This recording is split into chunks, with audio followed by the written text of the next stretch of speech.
जय हिंद दोस्तों। यह ग्लेशियल टोपोग्राफी या हिमानी से संबंधित तीसरा वीडियो है। पहले दो वीडियो में हमने देखा था कि हिमानी का जो अपर्दन होता है वो किस प्रकार का होता है, फिर हमने उसके बारे में डिटेल से देखा। आज तीसरे वीडियो में हम लोग देखेंगे कि हिमानी के अपर्दन से किस प्रकार की स्थलाकृतियां बनती है। एक एक स्थलाकृति के बारे में हम लोग डिटेल से जानेंगे। तो ग्लेशियल टोपोग्राफी इरोजनल यानी कि अपर्दन से जो भी टोपोग्राफी बनती है, जो स्थलाकृति बनती है, उसके बारे में आज हम लोग इस वीडियो में डिस्कस करेंगे। तो आइए शुरू करते हैं। सबसे पहले देखेंगे कि हिमानी के अपर्दन से जो पहली स्थलाकृति बनती है वह है यू आकार की घाटी यानी यू शेप्ड वैली। इस वैली का आकार यू आकार का, इंग्लिश का जो कैपिटल यू है उसके आकार का होता है।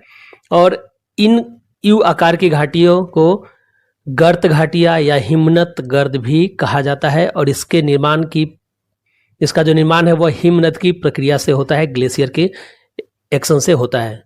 U shaped valleys also called trough valleys और glacial troughs are formed by process of glaciation. तो यू आकार की घाटियां हिमनदीय प्रक्रिया से बनती है, ग्लेशियर एक्शन से बनती है, by the process of glaciation.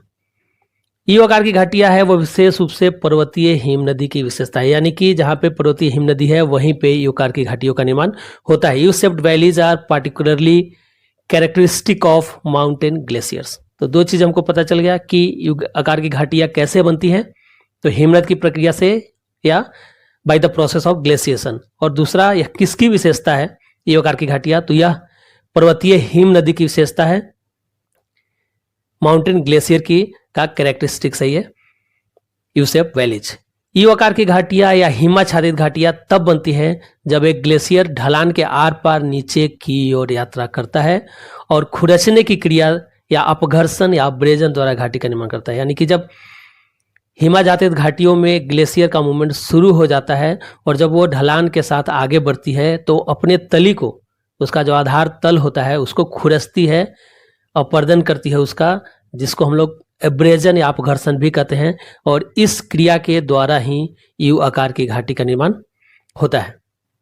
You shaped valleys are और glacial valleys are formed when a glacier travels across and down a slope creating a valley by scraping और अब्रेजन। जब बर्फ कम हो जाती है या पिघल जाती है, ग्लेशियर आगे बढ़ गई, घाटी का निर्माण हो गया, तो जब तक बर्फ रहेगी आपको पूरा बर्फ ही दिखाई देगा। लेकिन जब बर्फ कम हो जाएगी या बर्फ पिघल जाती है तो घाटी बनी रहती है। और उस घाटी में आपको जो भी बर्फ के साथ साथ पत्थर लाए गए हैं, छोटे छोटे पत्थर, वो भरे पड़े मिलेंगे। तो इन छोटे पत्थरों को ग्लेशियल टिल या ग्लेशियल इरेटिक कहा जाता है। और जो महीन कण होते हैं उनको मोरेन भी कहा जाता है। मोरेन के बारे में हम लोग अगले वीडियो में देखेंगे, जहां पे हम लोग देखेंगे कि सेडिमेंटेशन के द्वारा, निक्षेपण के द्वारा, हिमानी के निक्षेपण के द्वारा कौन कौन सी स्थलाकृतियां बनती है, वो हम लोग अगले वीडियो में देखेंगे। तो यहाँ पे कल हम लोग इस पे फोकस करेंगे कि ग्लेशियर के या हिमानी के अपर्दन से या इरोजनल एक्टिविटी से कौन कौन सी स्थलाकृतियां बनती हैं। When the ice recedes or melts, valley remains, often littered with small stones carried within the ice. These small stones are called glacial till or glacial erratic. तो ग्लेशियल टिल एरेक्टिक क्या है, तो वो सारे छोटे छोटे पत्थर जो ग्लेशियर मूवमेंट के द्वारा के समय ग्लेशियर के द्वारा अपने साथ ढोए जाते हैं और जब बर्फ पिघल जाती है तो वो घाटियों में निक्षेपित हो जाते हैं। इन पत्थर के टुकड़ों को ग्लेशियल टिल या ग्लेशियल इरेटिक कहा जाता है। आप इस इमेज में देख सकते हैं कि ये जो घाटी है वो यू आकार की घाटी है, जो कि ग्लेशियर के मूवमेंट से बनता है। आप देखेंगे अगर इसको आप सीधा करेंगे तो यहाँ पे आपको ये ऐसे घाटी आती है, यहाँ पे देखिए, इसलिए इसको यू आकार की घाटी कहा जाता है, क्योंकि इसका आकार अंग्रेजी के कैपिटल यू के समान होता है।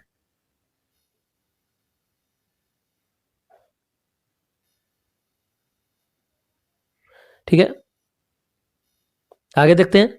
अगली जो स्थलाकृति है दैट इज लटकती घाटी या निलंबित घाटी या प्रपाती घाटी, हिंदी में तीनों नाम इसके आते हैं। इंग्लिश में इसको हैंगिंग वैली या सस्पेंडेड वैली भी कहा जाता है। तो इन घाटियों का निर्माण कैसे होता है इसके बारे में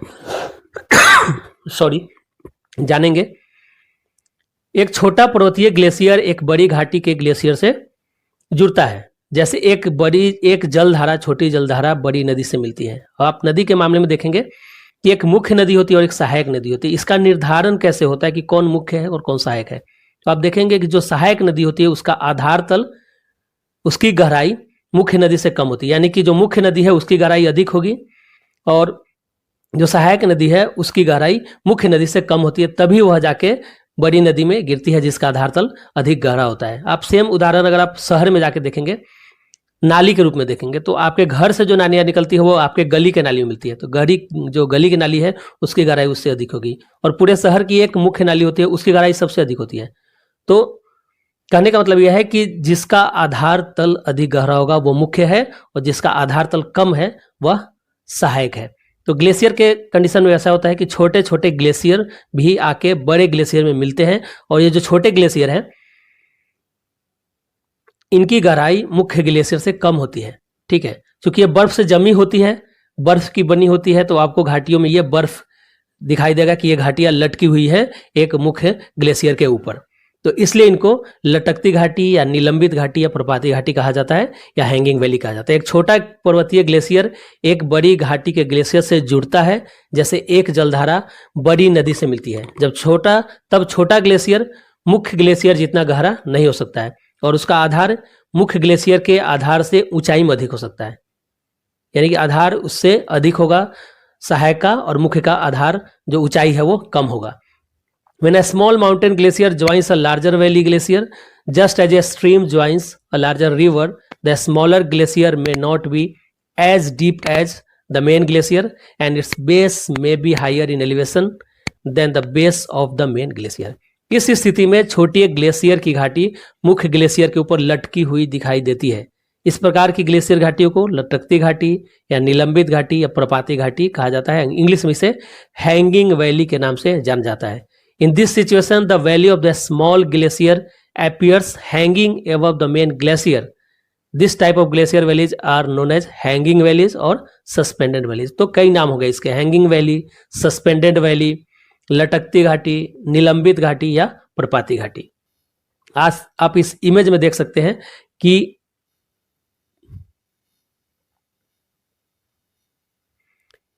ये जो है यह मेन ग्लेशियर है, मुख्य है, और यहां से आप देख रहे हैं कि ये सहायक है, छोटी छोटे ग्लेशियर्स हैं जो आके इधर से मिल रहे हैं ये सब। तो ये जो दिखाई दे रहा है आपको दिख रहा है कि एक मुख्य ग्लेशियर के ऊपर छोटे छोटी घाटियां लटकी हुई हैं, इसीलिए इनको हैंगिंग वैली कहा जाता है कि एक लटकती हुई दिखाई देती है।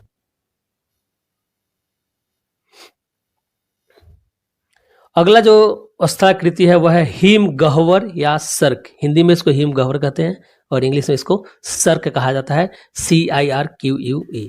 तो सर्क एक अवतल बेसिन है जो घाटी में हिम नदों के कटाव से, हिमानी के कटाव से अपरदन से एक अवतल बेसिन का निर्माण होता है, उसी अवतल बेसिन को सर्क कहा जाता है। Cirque is a concave basin formed by glacial erosion in a valley.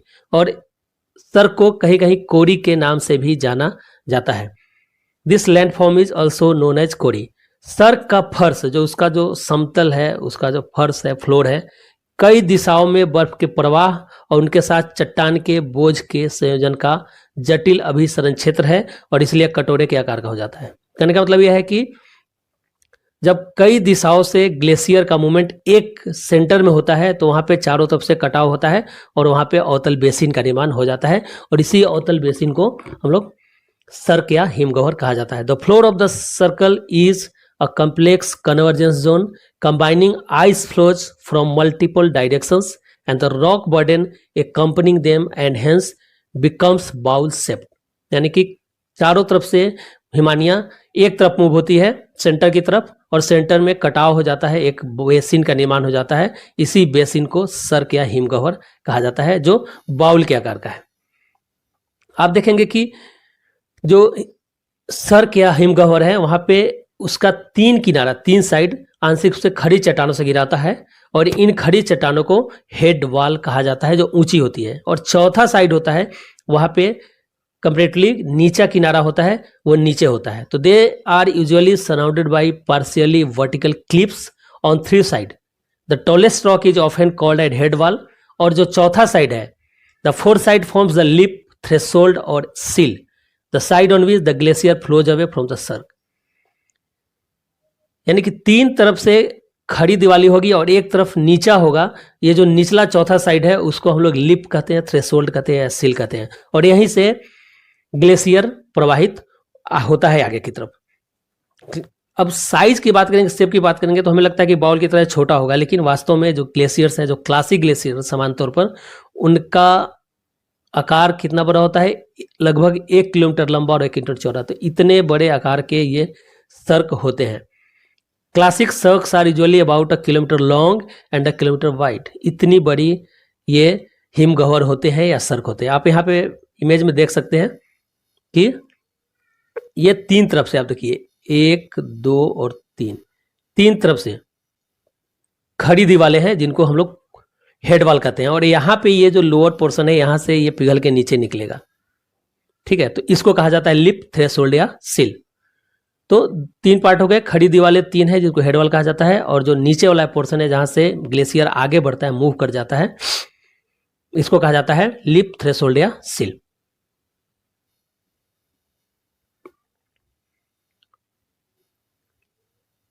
अगला जो स्थलाकृति है उसका नाम है सर्क झील या टार्न, टार्न झील या सर्क झील। जब सर्क में बर्फ पिघलती है, हमने देखा कि सर्क का निर्माण हो गया, वो बर्फ से भर गई, लेकिन जब बर्फ पिघलेगा तो पानी बह जाएगा। लेकिन जब किसी कारणवश या तो उसका जो चौथा जिसको लिप कहते हैं वो थोड़ा ऊंचा हो, या फिर वहां पे मोरेन जमा हो जाए, यानी कि मोरेन का मतलब वो अवसाद जो हिमालय बरसात बहा के ले जाती है वहां पे इकट्ठा हो जाए, तो उस क्षेत्र में एक बड़ी जलमात्रा रुकी रह जाती है और उससे झील का निर्माण होता है। तो सर्क में जब पानी रुक जाती है विभिन्न कारणों के कारण, तो वहां पे एक झील का निर्माण होता है और इसी झील को सर्क झील या टार्न लेक कहा जाता है। जब सर्क में बर्फ पिघलती है तो सर्क के तल पर अक्सर मोरेन, हिम नदी तल या अंतर्निहित आधारशिला, यानी कि अगर चट्टान भी ऊंचे थोड़े रह गए हैं तो वह बांध के रूप में बन जाते हैं और इस बांध के पीछे एक झील का निर्माण हो जाता है जिसको सर्क झील या टार्न लेक कहा जाता है। सर्क, when the ice in a cirque melts, a small lake forms at the bottom of the cirque, often behind a dam formed by moraine, glacial bed or a portion of the underlying bedrock. The small lake located in the cirque is known as turn lake या turn झील। Turn झील हिमनदों के अत्यधिक गहरा होने की निचली सीमा को चिन्हित करता है। यानी कि अगर आप हिमनद के पूरे पार्ट को देखेंगे तो जो टार्न लेक है, टार्न झील है, उनकी गहराई हिमनद की अधिकतम गहराई होती है। The turn lake marks the lower limit of extreme glacial deepening, यानी कि हिम नदी की गहराई उससे अधिक नहीं हो सकती है। यानी कि हिम नदी सर्क लेक या टार्न लेक में हिम नदी की गहराई अधिकतम होती है। अब यहाँ आप देखेंगे इस इमेज में कि आप देखेंगे जोन ऑफ प्लकिंग, यहाँ पे सर्क का निर्माण हो रहा है और जब इसमें पानी भर जाती है, यहाँ पे मोरेन इकट्ठा हो जा रहा है या कोई पत्थर ऊंचा छूट गया हो, तो इसके पीछे ये जो सर्क है इसमें पानी जमा हो जाती है और यहीं पे झील का निर्माण होता है। एक्चुअल फिगर आप देखेंगे तो ये सर्क है या टार्न झील है या टार्न लेक है। तो टार्न लेक की गहराई हिम नदी में अधिकतम होती है। अगला जो स्थलाकृति है वह है एरिटे। एरिटे शब्द वास्तव में फ्रांसीसी शब्द है जिसका अर्थ होता है किनारा या ridge. The word arete is actually a French word meaning edge और रिज। एरिटे चट्टान की एक संकीर्ण चोटी है जो दो घाटियों के लिए है कि जब दो यू आकार की घाटियां, दो हिमानियां समानांतर बहती है और उनसे यू आकार की घाटियों का निर्माण होता है, तो बीच का जो चट्टान है वो धीरे धीरे अपर्दित होकर संकीर्ण हो जाता है, पतला हो जाता है और इसी को एरिटे कहा जाता है। एरिटे का निर्माण इसी अपर्दन क्रिया से होती है। तो एरिटे चट्टान की एक संकीर्ण चोटी है जो दो घाटियों को अलग करती है। Arete is a narrow ridge of rock that separates two valleys, यानी कि दो हिम नदियों के बीच दो यू शेप घाटी के बीच एरिटे का निर्माण होता है। या आमतौर पर दो ग्लेशियरों द्वारा समानांतर यू आकार की घाटियों के कटाव से बनता है। यानी कि जब दो घाटियां पैरेलल बहती हैं तो बीच का जो चट्टान है वह कट के धीरे धीरे एक किनारा का निर्माण करता है या रिज का निर्माण करता है, और इसी रिज को एरिटे कहा जाता है। एरिटे तब भी बन सकता है जब दो हिमगह्वर या सर्क एक दूसरे की ओर ऊपर खिसक सकते हैं। यानी कि जब सर्क भी एक दूसरे की ओर खिसकने लगे, उनका आकार बढ़ने लगे, तो बीच का जो चट्टान होगा वह रिज का निर्माण करेगा, किनारे का निर्माण करेगा। तो एरिटे का निर्माण हिमगह्वर या सर्क के मूवमेंट से भी होता है या फिर दो यू शेप घाटियों के कारण भी होता है। हालांकि इसका परिणाम काठी आकार के मार्ग में होता है जिसको कोल या गैप कहा जाता है। यानी काठी आकार क्या होता है, जिसको सैडल शेप कहते हैं। घोड़े के ऊपर बैठने के लिए एक व्यवस्था की जाती है जिसका आकार, जिसको सैडल कहा जाता है, उसका आकार होता है कुछ इस तरह का।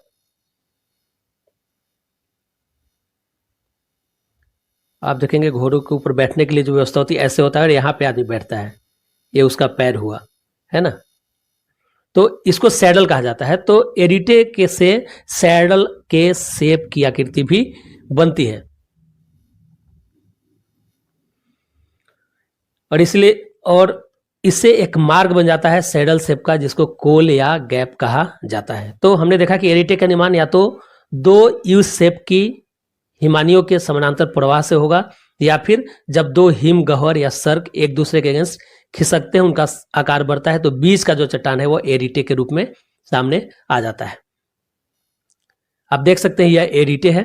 एरिटे तभी बन सकता है जब दो हिमगह्वर या सर्क एक दूसरे की ओर के ऊपर खिसकते हैं, और इसका परिणाम क्या होता है कि एक यू शेप का, काठी के आकार का या सैडल शेप का मार्ग बन जाता है, और इस मार्ग को कोल या गैप कहा जाता है। Arete can also form when two caverns or cirques slide upward towards each other, although more often this results in a saddle shaped passage called col or gap।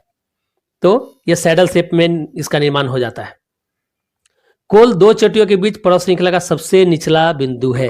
यानी कि दो चोटियों के बीच जो स्थान है पर्वत श्रृंखला में, वह सबसे निचला स्थान कोल है या गैप है, इसको पास भी कहा जाता है। अब आप यहाँ पे देख सकते हैं कि सैडल शेप कैसे बनता है।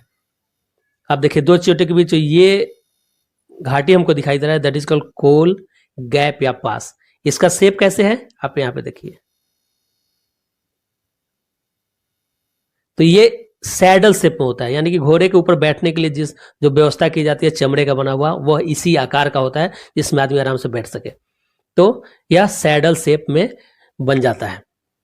The col is the lowest point of the mountain range between two peaks, this can also be called gap और पास। तो यानी कि दो पर्वत श्रृंखला है की जो दो चोटियां है उनके बीच का जो समतल स्थान है वह कोल है, और यह सबसे निचला स्थान होता है दो चोटियों के बीच का। अगली स्थलाकृति हम देखेंगे, और अगली स्थलाकृति का नाम है गिरी श्रृंग या हॉर्न। हॉर्न नुकीली चोटियां होती है जो तीन या अधिक ग्लेशियरों के एक दूसरे की ओर खिसकने से बनती है। यानी कि इसका निर्माण जब दो तीन ग्लेशियर एक दूसरे के खिलाफ खिसकने लगती है तो बीच का जो चट्टान होता है वह एक नुकीले हॉर्न की तरह, सिंग की तरह हो जाता है, और इस नुकीली चोटियों को ही गिरी श्रृंग या हॉर्न कहा जाता है। Horn are sharp peaks formed by the movement of 3 और more glaciers towards each other. आमतौर पर पिरामिड का आकार होता है इनका, तेज और स्पष्ट किनारे दिखाई देते हैं। Horns are usually pyramidal shape with sharp and defined edge. यहाँ पे आप देख सकते हैं कि यह हॉर्न है, एक ग्लेशियर इधर से मूव हो रही है, एक ग्लेशियर इधर से मूव हो रही है, एक इधर से मूव हो रही है, एक इधर से, तो यानी 3 या अधिक ग्लेशियर एक दूसरे को खिसकते हैं तो बीच का जो चट्टान होता है वह इस रूप में सामने आता है। यहाँ पे आपको किनारे स्पष्ट रूप से दिखाई दे रहे हैं कि स्पष्ट तीखे किनारे दिखाई देंगे, पिरामिड का शेप होगा, ठीक है। तो ये हॉर्न है या गिरी श्रृंग है। अगला जो स्थलाकृति है उसका नाम है नुनाटक या हिमांतर द्वीप। हिमांतर द्वीप का सब सही क्लियर है कि हिम के बीच जो द्वीप हमको छोटे छोटे दिखाई देंगे उनको हिमांतर द्वीप कहा जाएगा। तो बर्फ के मैदान या ग्लेशियर से बाहर निकली हुई चोटी या पर्वत श्रृंखला को नुनाटक कहा जाता है। कि हिम के मैदान में ग्लेशियर के बीच में जो छोटी छोटी चोटियां पर्वतों की निकली दिखाई देती है वो छोटे छोटे द्वीप की तरह दिखाई देती है, और इन्हीं को हिमांतर द्वीप या नुनाटक कहा जाता है। वास्तव में ये पर्वत श्रृंखला के पर्वत चोटियों के ऊपरी हिस्से होते हैं। अ पीक और mountain range protruding from an ice field और glacier is called nunatak. Glacier nunatak को छोड़कर पर्वत या श्रृंखलाओं के अधिकांश भाग को ढक लेते हैं। होता क्या है, जब ग्लेशियर बर्फ जब जमती है तो पर्वत के अधिकांश भाग को ढक लेती है, लेकिन उसका जो ऊपरी पोर्शन होता है, कुछ श्रृंखलाओं का कुछ चोटियां होती है, उनका ऊपरी भाग हिमाच्छादित नहीं हो पाता है और वो उस पूरे हिम के मैदान में आइस फील्ड में या ग्लेशियर में द्वीप की तरह दिखाई देते हैं। Glacier cover most of the mountains और रेंजेस एक्सेप्ट नुनाटक्स। पृथक नुनाटकों को हिमांतर द्वीप भी कहा जाता है। जो अलग अलग नुनाटक हैं उनको हिमांतर द्वीप कहा जाता है। Isolated nunataks are also called glacial islands. Nunatak कहाँ पाए जाते हैं, तो नुनाटक उन्हीं क्षेत्रों में पाए जाते हैं जहां अस्थायी रूप से आइस शीट्स मौजूद होती हैं। तो nunataks are found in the areas where permanent ice sheets are present. आमतौर पर नुनाटक ही एकमात्र ऐसे स्थान होते हैं जहां वनस्पति का जीवन बर्फ की चादरों या बर्फ की चोटियों पर बचा रह सकता है। चारों तरफ बर्फ ही बर्फ फैला होता है। आप अंटार्कटिका चले जाएंगे तो यहाँ पे जो नुनाटक होते हैं वो हिमांतर द्वीप की काम की तरह हैं, जिनको हिमांतर द्वीप कहा जाता है। वो आइलैंड की तरह होते हैं जहाँ पे वनस्पतियों का जीवन संभव हो पाता है, वैसे आइस शीट्स के ऊपर भी, ग्लेशियर के ऊपर भी। तो नुनाटक एकमात्र स्थान है जहाँ पे वनस्पति का जीवन संभव हो पाता है, इन बर्फ की चोटियों पे या बर्फ की चादरों पे। Typically nunataks are the only places where plant life can survive on ice sheets और आइस कैप्स। आइस शीट्स क्या है, आइस कैप्स क्या है, हम लोग पहले वीडियो में, जो ग्लेशियर का फर्स्ट वीडियो है उसमें हम लोग डिस्कस कर चुके हैं। जिन्होंने नहीं देखा है वो आप पहला वीडियो देख सकते हैं पार्ट 1 में। आप देखेंगे यहाँ पे इस इमेज में कि पूरा आइस फील्ड है या आइस कैप कह ले, आइस शीट है, बीच बीच में चोटियां निकली हुई है जो द्वीप की तरह, समुद्र में द्वीप की तरह दिखाई देती है। क्योंकि चारों तरफ हिम है, आइस है, इसलिए इसको ग्लेशियल आइलैंड्स भी कहा जाता है या हिमांतर द्वीप कहा जाता है। और इसको जो नाम है इसका नुनाटक है, इसको नुनाटक कहा जाता है। तो आपको जो दिखाई दे रहे हैं ब्लैक ब्लैक पोर्शंस जो बाहर निकली हुई बर्फ की चादर से, दैट इज कॉल्ड नुनाटक। और अगला जो स्थलाकृति है वह है श्रृंग एवं पुच्छ या हॉर्न या क्रैग एंड टेल। तो क्रैग एंड टेल के बारे में हम लोग देखेंगे अभी। यदि ग्लेशियर के रास्ते में बेसाल्ट या कोई अन्य कठोर चट्टान आ जाती है तो उसका क्षरण नहीं होता है। जो नरम चट्टान है, जो सॉफ्ट रॉक्स हैं, उनका तो अपर्दन आसानी से हो जाता है, लेकिन जो बेसाल्ट या कोई हार्ड चट्टान है, कठोर चट्टान है, तो उसका अपर्दन आसानी से नहीं होता है और वो बच जाती हैं।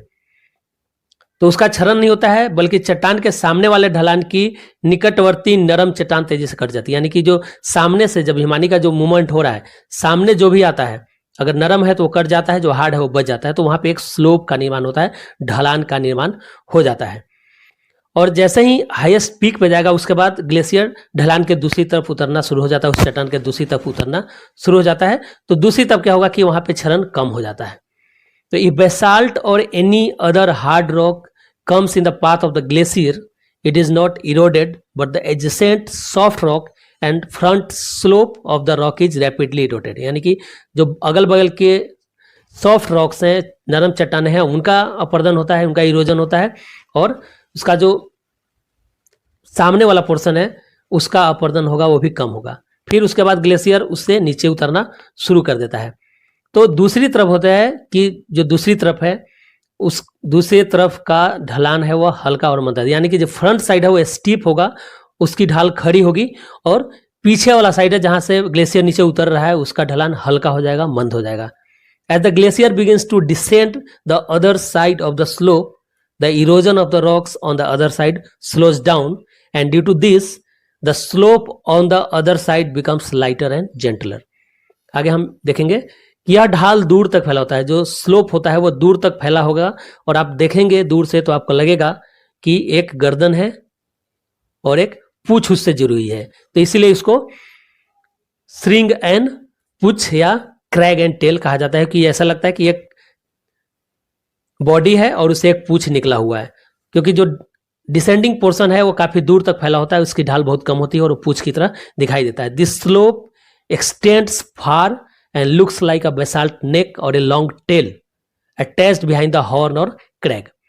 तो कटाव के बाद बचे चट्टान के ऊपरी भाग को श्रिंग और उसके पीछे के भाग को पूंछ कहा जाता है। तो जो कटाव का काम खत्म हो जाता है तो आगे वाला जो पोर्शन है उसको श्रिंक कहा जाता है, और पीछे की जो लंबी भाग है जिसका स्लोप बहुत कम है दैट इज कॉल्ड पुच, उसको पुच कहा जाता है। The upper part of the rock remaining after erosion is called horn और crag and the part behind it is called tail. तो ये था हॉर्न एंड टेल और क्रैग एंड टेल या श्रिंग एंड पुच। आप देख सकते हैं इस इमेज में कि यहाँ पे जो पत्थर है ये आगे हॉर्न है और पीछे आपको एक लंबा सा पूंछ की तरह दिखाई देता है that is called tail. Movement क्या होता है कि अपर्दन कैसे होता है, ये मूवमेंट दिखा रहा है, ये इधर से ग्लेशियर का मूवमेंट इस साइड है, तो सामने जो कठोर चट्टान है हार्ड रॉक है उससे ग्लेशियर टकराती है लेकिन उसका इरोजन नहीं हो पाता है क्योंकि उसकी हार्डनेस अधिक है, कठोरता अधिक है, तो थोड़ा बहुत इरोजन होगा वहां पे और वहां पे जो ढाल है वो काफी खड़ी होगी। लेकिन जब ग्लेशियर नीचे उतरता है तो पीछे जो चट्टान है वहां पे इरोजन कम हो जाता है, इरोजन कम होता है तो इसका स्लोप ज्यादा होगा और वो काफी दूर तक जाएगा, इससे एक पूंछ का या टेल का निर्माण होता है। तो यह है श्रिंग एवं पुच या हॉर्न एंड टेल और क्रैग एंड टेल, आप किसी नाम से बुला सकते हैं इसको।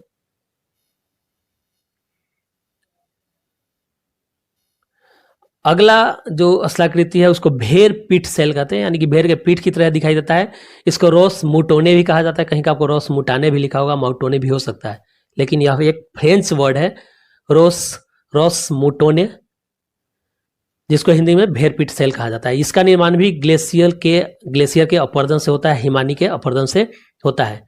रोस मुटोने एक हिमाच्छादित चट्टानी सतह है जो आमतौर पर गोल घुंडियों के रूप में जाती है, यानी गोल दिखाई देती है घुंडी की तरह। Ross Mutone is a glaciated rock surface usually found in the form of rounded knobs. Knob के रूप में ये दिखाई देती हैं। रॉस मुटोने का ऊपरी भाग हिम नदी क्षरण नदी, जो ऊपरी भाग है वह हिम नदी के यानी कि ग्लेशियर के इरोजन होता है, वहां पे अब्रेजन होता है, जिसके परिसार पे एक सौम्य पॉलिशदार और ढालीदार ढलान होती है। यानी कि आपने देखा कि यहाँ पे कटाव शुरू होगा और फ्रंट में जिधर से कटाव शुरू होता है वहां पे एक स्लोप बनता है, और जब उतरती है ग्लेशियर वहां से तो पीछे के साइड में खड़ी ढाल होगी। The upper part of roche moutonnee is subjected to glacial erosion resulting in a gentle polished and striated slope. Roche moutonnee का जो नीचे का हिस्सा है जो हिम नदी के उत्पाटन के अधीन होता है, यानी कि वहां पे प्लकिंग की प्रक्रिया होती है, और जिसके परिसारों पे खड़ी और अनियमित और धारीदार ढलान का निर्माण होता है, यानी कि यह धारीदार है, यहाँ इसमें रिज भी पाए जाते हैं। The downstream portion of Ross Mutone is subjected to glacial plucking.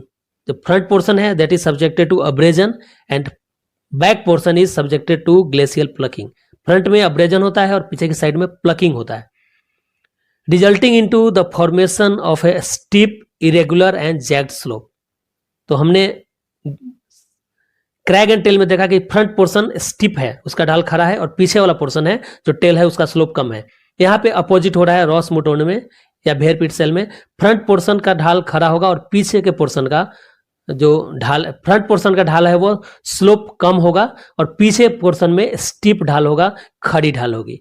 ठीक है, और इसलिए अप स्ट्रीम और डाउन स्ट्रीम की जो ढलाने हैं उनको विभाजित करने वाली लकीरें बर्फ के सामान्य प्रवाह दिशा के लंबवत होती है और वहां पे रिज का निर्माण हो जाता है। And therefore the ridge dividing the up stream and down stream slopes are perpendicular to the general flow of direction of the forward, यानी कि जहां पे अप स्ट्रीम खत्म होता है डाउन स्ट्रीम शुरू हो जाता है वहां पे रिज का निर्माण होता है, और यह रॉस मुटाने का पहचान है।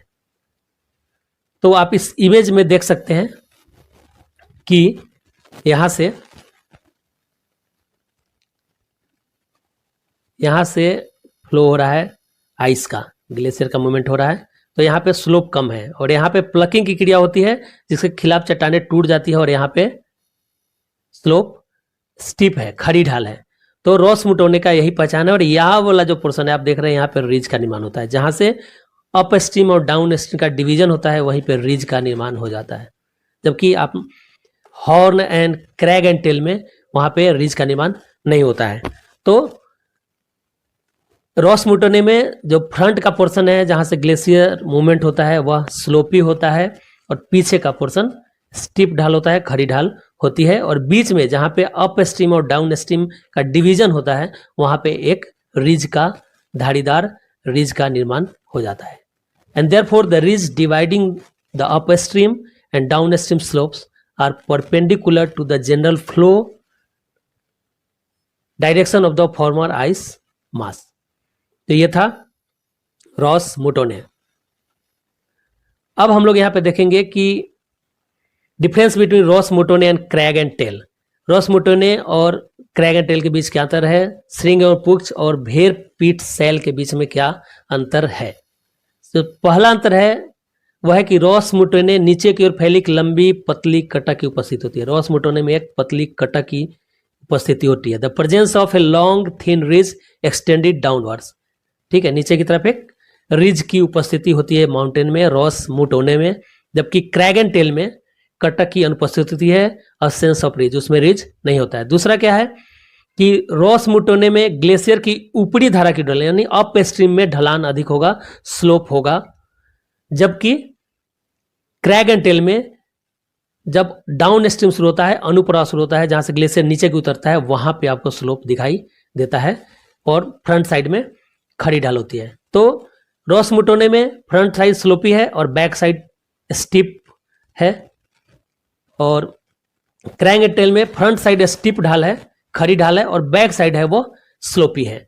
तो यह मेन डिफरेंस है roche moutonnee and crag and tail में। और अगला जो स्थलाकृति है उसका नाम है फ्योर्ड। स्पेलिंग थोड़ा अलग है, FJORDS, लेकिन इसका प्रोनाउंसिएशन है फ्योर्ड। जब यू आकार की घाटी खारे पानी में फैल जाती है, यानी कि जब ग्लेशियर के किनारे समुद्र हो, तो यू आकार की घाटियां आगे समुद्र तक फैल जाती है और इन समुद्रों में प्रवेश द्वार बन जाता है। इन्हीं घाटियों को फ्योर्ड कहा जाता है। When a U-shaped valley expands into salt water becoming an entrance to the ocean, it is called a fjord। यानी कि समुद्र के किनारे जब हिमानियां होंगी और हिमानियों का मुंड समुद्र के अंदर तक हो जाता है, वहां पे घाटियां बन जाती है समुद्र के अंदर तक, तो इनको फ्योर्ड कहा जाता है। फ्योर्ड खड़ी किनारों या चट्टानों वाला एक लंबा संकीर्ण समुद्री प्रवेश द्वार है और एक ग्लेशियर द्वारा निर्माण होता है। यानी कि फ्योर्ड का निर्माण ग्लेशियर द्वारा होता है। ये खड़ी किनारों से बनी होती है, खड़े चट्टानों से बनी होती है, लंबी होती है और पतली होती है, और इससे समुद्र में प्रवेश सुनिश्चित होता है। A fjord is a long narrow sea entrance with steep sides और cliffs and is formed by a glacier. Fjord मुख्य रूप से आप देखेंगे तो Norway, Chile, New Zealand, Canada, Greenland, अमेरिकी राज्य, अलास्का, आर्कटिक क्षेत्र और अंटार्कटिका के तटीय क्षेत्रों में पाए जाते हैं। यानी कि जहाँ पे सालों भर बर्फ बनती है, बर्फ का जहाँ निर्माण होता है वहीं पे ये पाए जाते हैं, क्योंकि इसके निर्माण के लिए ग्लेशियर की आवश्यकता होती है और ग्लेशियर का निर्माण बर्फ के जमने से ही होगा। तो फ्योर्ड का निर्माण हिमनदों के अपरदन से हुआ है। फ्योर्ड का निर्माण कैसे होता है? हिमनदों के अपरदन से होता है, यानी ग्लेशिएशन के द्वारा। Fjords are found primarily in the coastal areas of Norway, Chile, New Zealand, Canada, Greenland and US states of Alaska, the Arctic region and Antarctica. अधिकांश फ्योर्ड निकटवर्ती समुद्र से गहरे होते हैं, यानी अब देखेंगे तो समुद्र का जो तल है, जो निकटवर्ती जो किनारा है, उससे अधिक गहराई फ्योर्ड की होती है। Most fjords are deeper than the adjacent sea. पिछले ग्लेशियर की कम कटाव दर और टर्मिनल होने के कारण फ्योर्ड के मुहाने पर आमतौर पर एक देहली या सोल या आधार चट्टान का निर्माण हो जाता है। तो पिछला जो ग्लेशियर होगा उसका कटाव कम होगा, तो फ्योर्ड के मुहाने पे एक बांध की तरह देहली या सोल या आधार चट्टान का निर्माण हो जाता है। Due to the low erosion rates and terminal moraine of the last glacier, there is usually a sill और sole at the mouth of the fjord. Fjord जहाँ पे गिरते हैं वहाँ पे मोरेन का डिपोजिशन हो जाता है, जिसके कारण एक बांध की तरह सोल का निर्माण हो जाता है। आप इस इमेज में देख सकते हैं, एक्चुअल इमेज है ये, देख रहे हैं कि आप यहाँ पे खड़ी ढाल है, ये देखिए स्टीप ढाल है, पतला है, नैरो है ये, और काफ़ी लंबी दूरी तक रहती है। इस इमेज में ऊपर वाले फर्स्ट वाले यहाँ पे आप देखिए कि ये फ्योर्ड है और ये सी है, तो आप देखेंगे कि सी का लेवल और फ्योर्ड का लेवल, फ्योर्ड का जो लेवल है, सी लेवल जो गहराई है वो अधिक है, और यहाँ पे मोरेन का निर्माण हो जाता है। ठीक है, क्योंकि जब ग्लेशियर मूव करती है तो अपना साथ जो भी मोरेन या जो मलबल आती है उसका निक्षेपण समुद्र में ही करेगी। नॉर्वे की बात करेंगे तो नॉर्वे आप देखिए, आपको जो भी दिखाई दे रहा है यहाँ पे नालियाँ जो दिखाई दे रही है, चैनल्स दिखाई दे रहे हैं, दैट इज फ्योर्ड। तो जो भी आर्कटिक रीजन है, अंटार्कटिक रीजन है, वहाँ पे जो तटीय भाग है वहाँ पे फ्योर्ड का निर्माण होता है। जब आप गूगल मैप पे नॉर्वे को देखेंगे तो आपको इस तरह फ्योर्ड्स के दर्शन होंगे, आपको दिखाई देंगे। गूगल मैप पे करके देखिएगा। तो ये था फ्योर्ड। और इस तरह आज का वीडियो जो ग्लेशियर पे से संबंधित है और ग्लेशियर का पार्ट 3 है, इसमें हम लोगों ने देखा कि ग्लेशियर के इरोजनल एक्शन, अपरदन से किन किन स्थलाकृतियों का निर्माण होता है, कौन कौन सी टोपोग्राफी बनती है। अगला जो वीडियो होगा उसमें हम लोग देखेंगे कि सेडिमेंटेशन से या ग्लेशियर के निक्षेपण से कौन कौन सी आकृतियाँ बनती है, ग्लेशियर टोपोग्राफी बाय सेडिमेंटेशन, वो अगले वीडियो में होगा। और आज के लिए इतना ही है, फिर मिलते हैं अगले वीडियो में। होप कि आपको यह वीडियो अच्छा लगा हो, और अगर अच्छा लगा हो तो कमेंट करना मत भूलिएगा।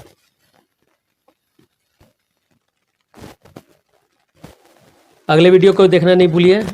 और इस 4 पार्ट में जो हमने ग्लेशियर से संबंधित वीडियो बनाया है, होप कि ग्लेशियर के एक्शन से संबंधित आपके सारे डाउट्स क्लियर हो जाएंगे। स्टिल आपके पास कोई डाउट हो तो आप कमेंट कर सकते हैं। और आपको यह वीडियो कैसा लगा है कमेंट जरूर करिएगा। फिर मिलते हैं ग्लेशियर के पार्ट 4 में।